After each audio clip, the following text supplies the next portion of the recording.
I'm Gwen Richard, Community Development Director at the Acadiana Center for the Arts, and welcome to Community at the Center, where local artists, arts organizations, and community arts presenters have an opportunity to showcase their work. They give us a little sneak peek of what's going on behind the scenes in their arts world, what makes them tick, what motivates them to be artists, and what they're doing for Acadiana to improve the arts and exposure to the arts. Thank you for tuning in. Let's get started. Hi, I'm Claire Martin, a Lafayette poet, and this is my friend Jay Bruce Fuller, also a poet. Hi, Jay. Hi, Claire. Nice to be here. So tell me a little bit about yourself, your upbringing, and where you are now. I am a Louisiana native, born in Louisiana, and I consider New Orleans to be my hometown, but I've also lived all over the state, north, south, east, and west. Moved around a lot as a kid. Louisiana tends to be very important to me in my work, and it's really all I've ever known. Where I am now is in Lafayette for a few more weeks until I leave Louisiana for the first time to move to California. So it's going to be a lot different, I think. So you studied in Louisiana. You studied at McNeese and also at University of Louisiana at Lafayette. Yes. And your roots are deep in Louisiana soil. And you're uprooting just a little bit to move to San Francisco. Yes. To be a Wallace Stegner Fellow at Stanford University. So that is very exciting, and I'm very excited for you. You're a great, great community asset in Acadiana. Ever since you came to the Lafayette area, I know that you have put in the work, not just to be an educator in our community, but to really reach out to other writers in our community that are not necessarily academics, but who are working writers, and generate workshops and teaching the craft of chapbook making. I know you've done craft workshops with different Yes. affiliates of arts affiliates in the area. And I just know that it's going to be a loss to our community for the time that you're gone. Well, thank you. And hopefully you'll come right back and start up all those little projects again when you're done with the Stegner Fellowship, and you'll just eschew all of those opportunities that are going to come your way, and just come right back and set up shop in Louisiana. Yeah, I know I'll miss home greatly. But thanks. But you yourself have also been very active in the community. I know we met shortly after I moved here, which was about 5 years ago now, and you've had your own share of workshops and community activism. So why don't you tell a little bit more about your life here and work? Well, I was born in Lafayette. I'm a Lafayette native, and I went to Lafayette High, and I will say that at a young age, I had a premature child. I was a teenage mother, and that really is the bedrock of who I became. My son was 3 months premature, and my parents enabled me to go to college, and I got a degree in English from USL, and I really saw myself as a writer. And because of the life circumstances that I had in raising my son with my parents' help, great, tremendous help that they gave in helping to raise him, I didn't have a lot of the necessary time to devote to the writing.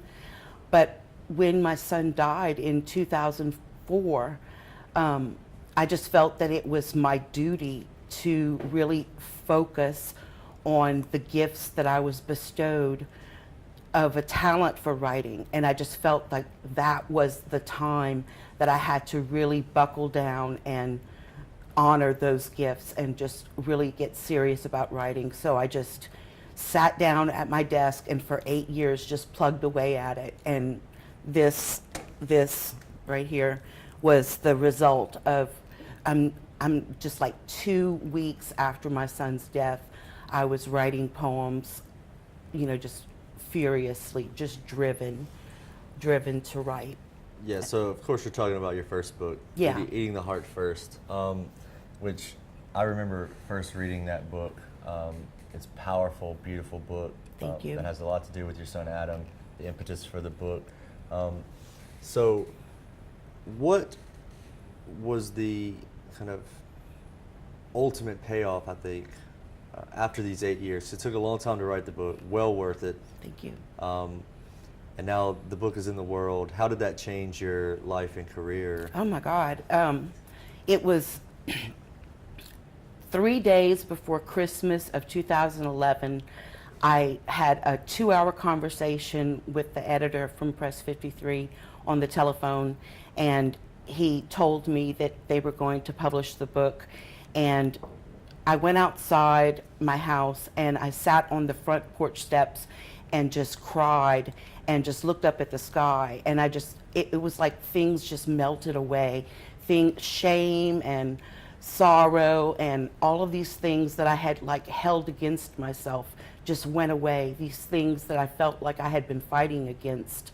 A personal victory. It was a personal victory. Something that I had been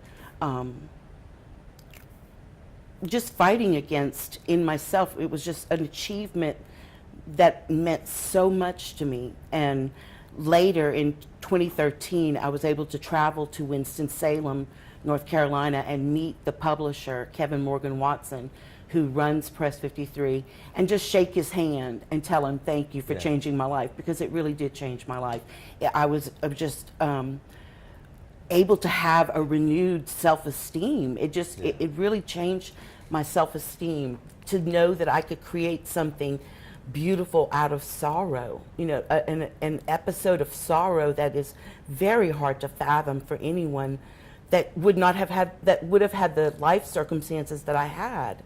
You know, no one, I've never met anyone that had similar life circumstances. I'm starting to know a few people that have had similar life circumstances, but, you know, something that could have been viewed as a tragedy, I don't view it as a tragedy anymore. I view it as, you know, something miraculous, because my son's life taught me more about courage and humility and learning how to view him as a precious child of God rather than a broken individual. He seemed whole and loved and pure to me. You know, he never hurt anyone. He never lied. He was never subject to anything wrong or evil. He was cared for all of his days, and you know, there was so much joy in the world when he was with us. So it could have been viewed as a tragedy by any number of people, and I wanted that to be a beautiful thing, and that's a choice. Yeah, and the book, I think, is not a sorrowful book. It's heavy. It's heavy in its subject matter, but it's not weighted down by grief. It's just like a celebration. Yeah. Would you read a poem from the I book? will, and I'll read the most hopeful poem. Let me take a sip of water.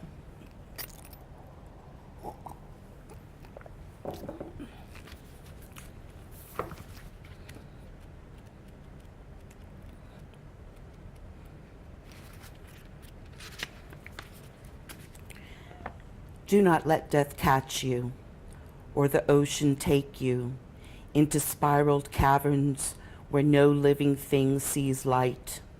Fill your lungs, rise from this, the darkest water. Let the wind carry you on ethereal bones. Be of the grass of dreaming birds. Be of the last unforgiving stone of the silent earth. Fire scatters your wish. Burning petals of ash drift to your cheek. Remember when your mind was keen, when the hope which possessed you rose to the stars.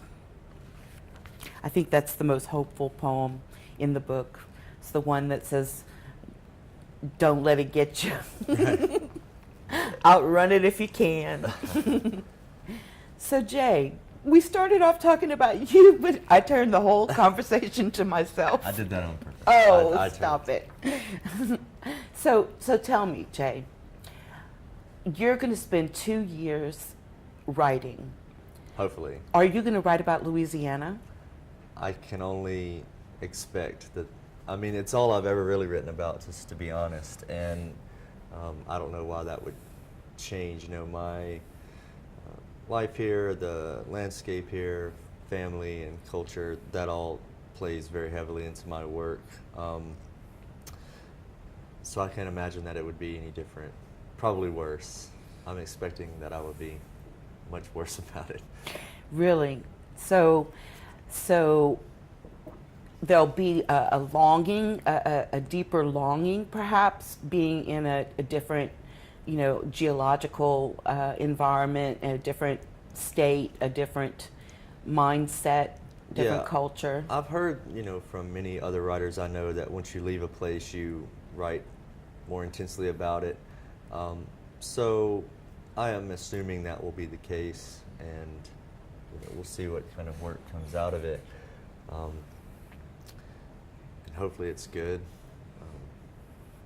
But it's been really hard for me to kind of envision what my work's going to be like in the future. You know, I just finished a couple of big projects, so everything is kind of wide open right now, and I'm not sure what the next book's going to look like just yet. Can you talk about a couple of your projects? Sure. I mean, my latest book, Flood, is about Louisiana, and in particular, the 1927 Mississippi River flood and Hurricane Katrina, which I lived in New Orleans when Katrina hit. So in finding a way to write about that event, I used the older flood to kind of, it was easier to write about a flood I wasn't a part of to help me get to the one I was, and I found that working with the two different floods really helped. But as far as the poems go, I think I was really trying to deal with something as well. You know, you mentioned your son Adam.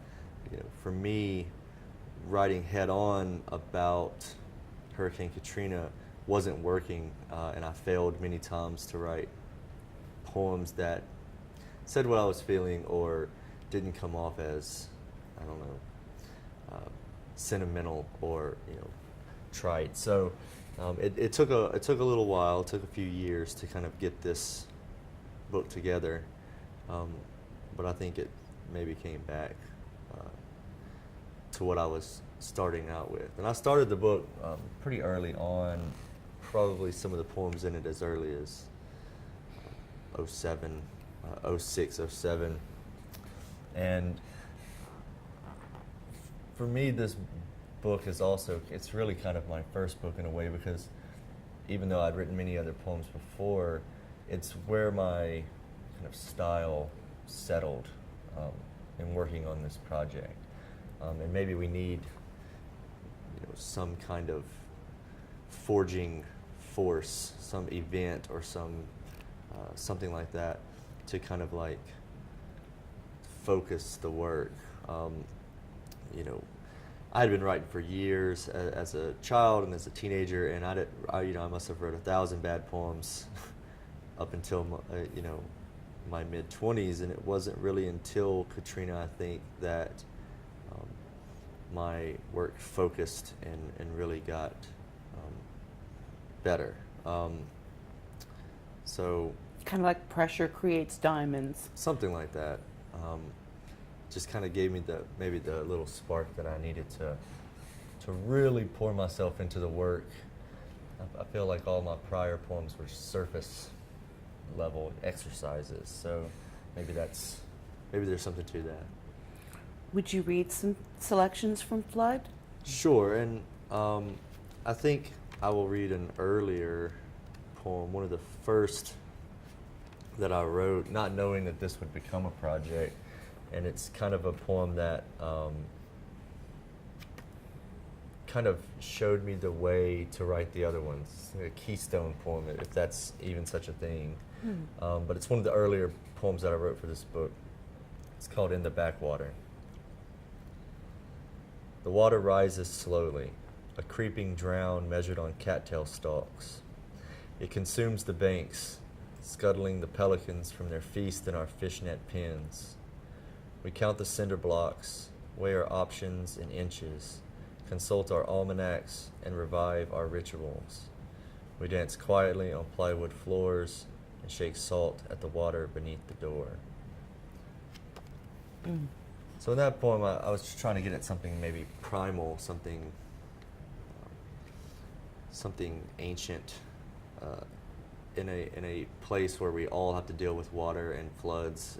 Our ancestors did, and we do, and our descendants will as well. That kind of, how a people deals with something so dangerous but yet so common. Was really trying to get at something primeval there, and that really kind of set the tone for the rest of the book. Yeah. You've spent several years as an instructor, as a professor, as a teacher. What is something that you want to impart to your students that you yourself have taken as a very valuable lesson that you've received from your professors and your instructors and mentors, maybe just kind of distilled into, a few words, something that you carry with you, as a writer, moving forward into this new adventure, this new writing adventure? That's a difficult question. It is difficult. It's pretty broad too, but I'm just thinking, I'm not sure I can narrow down it's pretty all broad. of the great advice I've gotten from professors and also other poet mentors, writer mentors. I think what I try to get from my students is a vulnerability. I think to write or create any art of any kind, you have to be vulnerable to the process. And it's only when the artist, writer, author is vulnerable in the creation does, real emotional weight come out. I don't know if there's any way that can be taught except to encourage them to dig deeper. And it all ties in together with this idea that I have of threat. That's one of the biggest takeaways I took from my kind of training as a poet, is that a poem needs threat. And that doesn't necessarily mean violence or darkness. It just means that something has to be at stake for the reader and the speaker of the poem. It can be very simple, so much depends upon a red wheelbarrow. That's enough to make threat in a poem. It doesn't have to be kind of some outlandish thing. But I always try in my poems to have something at stake for myself when I write. That's the vulnerability. And something at stake for the reader, that's the threat. So it's difficult, but I try to at least help them along that path. I think you and I have something in common, that both of us, and this is not trying to toot my own horn, but both of us have been able to have created, both of us have been able to create an intimacy with our readers. Like on the page, when a reader comes to our work, they are getting a very intimate union with with a voice that is, they're very close. You can't get that intimacy without the vulnerability. That's it. So. That's it. That's what it leads me to, is that there's a very intimate relationship there when a reader comes to our work. I really think that, that's something we share. And if we don't do our job, they just turn the page Yeah. to the next poem. And not every poem is going to speak to you. I notice some people that read my book, they don't look at me the same afterwards. They don't. They just kind of give me a wary eye. Yeah, there's the vulnerability. Yeah. That's what vulnerability gets you. Yeah. So we talked about your first book. Your next book is coming out around the 1st of next year, Seek Thank the Holy you. Dark. And I would like to know, what differences did you encounter between the first book and the second book? The first book took a very long time to write. the second book, how did that project The come second about? book came about a lot quicker. There are some community groups that have been meeting, a writing group that meets periodically, and it's kept me in practice writing, and I've written a lot of material through that, and also, on my own. And a friend of mine saw me one day, and I was feeling pretty miserable, and she pointed a finger at me and said, "You need to write another damn book. That's your problem." And so I said, "Whoa." So I started pulling poems together and saw that I had material that felt like a manuscript. And then I spoke to you about it, and you said, "Well, I'd like to see it." And then I worked on it some more, and you decided to publish it for Yellow Flag Press, and I was very excited to learn that. And so yes, it will be published. That happened pretty quickly, and it was very, very exciting. And that will happen in Washington, D.C. in 2017. So it's very exciting. It happened very quickly, a lot differently than the first book. And would you say the second book is as hopeful, or is it a little bit more darker than the first book? It's a bit darker, but it also has a different kind of sensuality to it. It's got more spiritual undertones and overtones, and very, I would say, sensual, spiritual, and dark. Seek the Holy Dark is the title. It's also very lyrical. I would, you are in the tradition of a long line of Cajun poets, but I find your work to be, like you said, sensual, very lyrical, which to me strikes me as quite different than a lot of your colleagues. What about your work do you think gives you this different perspective? I think this particular book, even for me, is hard to classify because it seems like it's unlike poetry that I've read. Honestly, it feels like unlike poetry, contemporary poetry that I've read recently. And I edit a small magazine, and I really haven't encountered a lot of poetry that deals with this subject matter in the way that I do, that kind of blends and melds the spiritual and the sensual and the sexual, the overtly sexual themes that are in this book. And my mother passed away in 2014, and I kind of have a little saying that I could not have published this book if she were alive, and it's honestly true. But well, now everybody's going to want to hear a poem. Yeah, from the book I that will your read a mother- poem, rather than talk about it.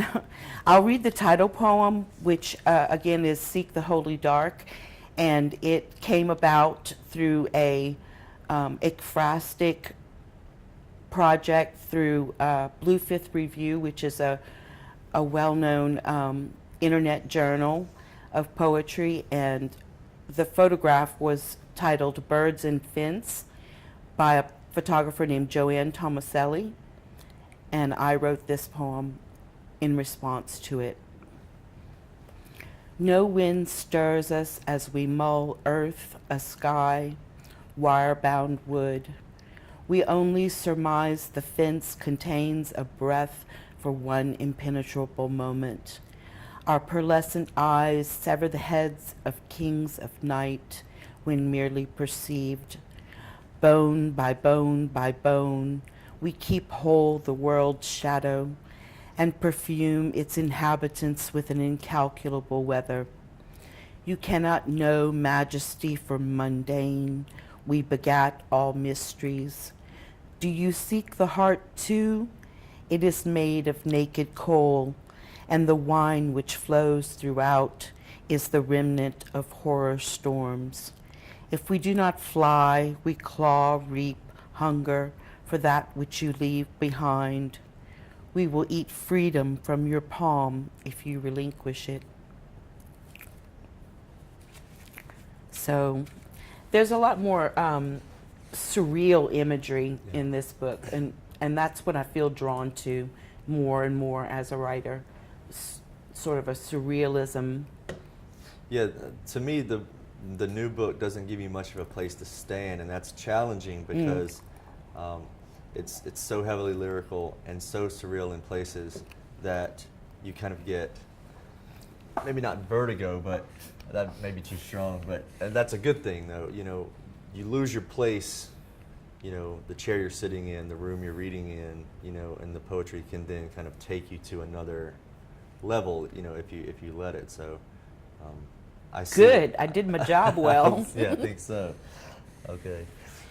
Well, Jay, so you have been in this community and you're poised to travel into a new community. Do you see yourself going and doing projects in the community in San Francisco, getting yourself into the poetry scene? Are you going to be I hope so. into the academic community? Yeah, I like to be involved as much as possible in both communities, both in the community and in the academic community. I think a poet's and artist's general job is to engage with others, to help others, to grow awareness for their art and bring it to the people. So, you know, I would really always welcome opportunities to read and to teach, to give workshops, to meet other writers and artists who teach me so much just in their friendships and in knowing them. And I also like to be an ambassador, if that's not too strong a term, for poetry, which, you know, is in decline in kind of the public eye, I think, and also an ambassador for, you know, my culture and my people, as it were. And I think the new work that I'm writing is, you know, definitely kind of taking a more of a stance as to what our issues are here, what are especially issues of the environment, loss of wetlands, coastal erosion, climate change. These things are Excuse me. These things are creeping into my poetry, and I don't think it's by accident, because it's something that's on my mind and something that we are having to deal with quite a lot more these days here in Louisiana. My new book that's coming out this year is called The Dissenter's Ground, and I found as I was writing it, these themes were popping up more and more, and I went with it to see where it would take me, and it's really kind of opened new avenues of thought for me, and maybe I feel the need to speak to my experience and to speak about our life here and what these kind of things have really done to us. The hurricanes, the oil spills, the loss of the wetlands and things like that. So maybe that's where the ambassadorship comes in. I don't know if I'm doing a good job, but... Can you read something from The Dissenter's Ground? Sure. And maybe this poem gets to that idea that that I said earlier, that we are people who are used to this in such a way that it becomes a part of us culturally, but I think the other side of that coin is that it's also killing us as well. So this is from The Dissenter's Ground. We live on borrowed land, delta mud laid thick by flood after flood, the warbling, shifting muck of home. It shapes you, this instability, this accretion of silt and image. This is our homily as the waters rise around us, that we revel in the uncertainty of the seasons, that we praise this tradition of inevitable transience. we will take drowning too far. Thank you. Well, thank you very much for joining us in this conversation. Thank you, Jay. I thank you. I appreciate it. Thank you. I would like to thank our guests today. Come see us at the center.